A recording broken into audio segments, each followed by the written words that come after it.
kujuta korraks ette sellist pilti. Sa ärkad ühel hommikul üles ja tundub, et praegu kõik su ümber on peast segi läinud. Käituvad täiesti ebaratsionaalselt ja sind valdab see rahutu tunne, et terve maailm on kuidagi kiiva kiskunud.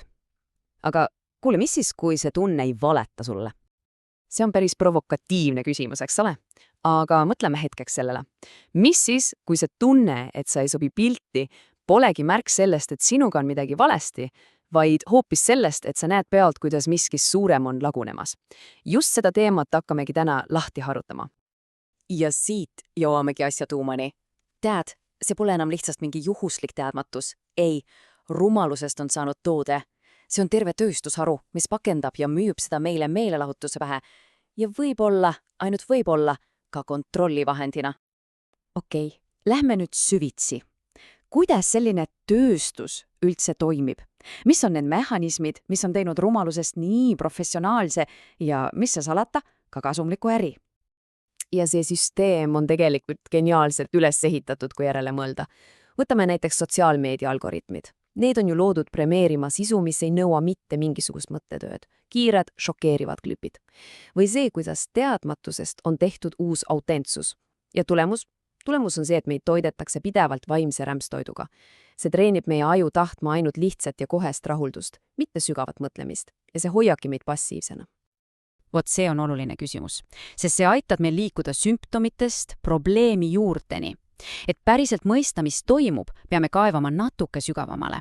Ja selgub, et see polegi mingi uus nähtus, ei, sellel on tegelikult väga sügavad psühholoogilised ja ajaloolised põhjused.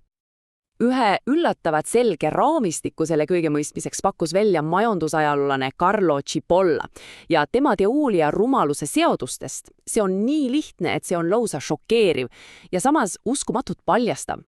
Cipolla teooria järgi saab inimesed jagada 4 suurde rühma ja seda puhtalt selle põhjal, mida nende teod kaasa koovad. On abitud, kes aitavad teisi enda kahjuks.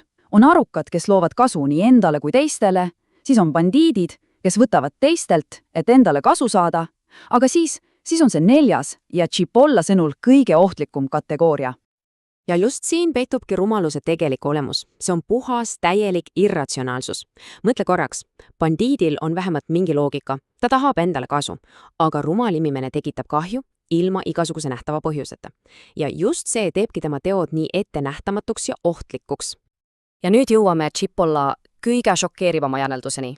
Rumalus on täiesti demokraatlik. Seda ei huvita sinu haridus, sinu staatus või sinu pangakonto. Absoluutselt mitte. Sa võid seda leida professorite, tippjuhtide, poliitikute seast. Kõikjalt. See on lihtsalt juhuslikult jaotunud omadus, mille eest absoluutselt keegi pole kaitstud. Aga oota, kas me räägime siin ikka ainult intellektist? Üks mees, teoloog Dietrich Bonhoeffer, kes istus natside vangikongis, jõudis palju sügavama arusaamani. Tema jaoks polnud rumalus vaimne, vaid hoopis moraalne probleem. Bonhoeffer kirjutas selle oma isikliku kogemuse põhjal. Ta nägi oma silmaga pealt, kuidas tema enda rahvas, luuletajate ja mõtlejate rahvas, alistus täielikult türanniale. Ja ta jõudis järeldusele, et tõeline vaenlane polnudki kurjus ise, vaid midagi palju levinumat. Bonhoefferi järgi on rumalus valik. Jah, sa kuulsid õigesti, valik. See on julguse puudumine. See on see hetk, kui sa annad alla. Lõpetad küsimuste esitamise, annad oma mõtlemise lihtsalt üle kellegile teisele, olgu see siis juht, grupp või ideoloogia. Sellel pole mitte midagi pistmist IQ-ga. See on seotud iseloomuga. Aga miks ometi pidas Bonhoeffer rumalust isegi kurjusest hullemaks? See tundub esmapilgult täiesti uskumatu, aga tema loogika on kristallselge ja tegelikult päris hirmutav. Mõtle sellele niimoodi. Kurjuse vastu saab võidelda. Selle saab paljastada. Aga rumalus on immuunne. Sa ei saa rumala inimesega vaielda, sest faktid ja loogika lihtsalt ei toimi. Ta on endast täiesti kaljukindlalt veendunud. Kurjus on vähemalt ettenäevatav, aga rumalus on puhas, kontrollimatu, ettearvamatu kaos. Nietzsche tabas siin naela pea pihta. See individuaalse moraalne allakäik, millest Bonhoeffer rääkis, ei jää ju tihtipeale üksikjuhtumiks. Ei, see levib. See muutub kollektiivseks nähtuseks ja sellest saabki massipsühhoos. Seisund, kus terve ühiskond kaotab justkui kontakti reaalsusega. ja see protsess kipub alati järgima teatud mustrit. Kõik algab laialt levinud segadusest ja ärevusest. Sellesse kaosesse ilmub siis keegi, kes pakub lihtsa narratiivi, loo meist ja nendest. Hirmust eristuda jäävad paljud lihtsalt vait. Lues illusioonid, kõik ongi nõus. Ja sealt edasi on juba väga lühike samm agressioonini nende vastu, kes veel julgevad kahelda. Aga see illusioon ei saa kesta igavesti. Varem või hiljem murrab reaalsus sellest läbi. Ja see ärkamine on tihtipeale väga-väga valus. Niisiis, kuidas sellest kõigest pääseda? Diagnoos on selge, aga mis on ravi? Tuled välja, et võti ei peidu mitte välises võitluses, vaid meie endis seis, oma sisemise iseseisvuse leidmises. Ja see ongi keskne mõte. Tõeline vabadus ei ole mässamine massi vastu. See on vabanemine vajadusest ühtse massi heakskiidu järele. See on see võime seista omaette, rahulikult ja selgelt, hoolimata sellest, mida kõik teised arvavad. See on vabanemine hirmust jääda üksi.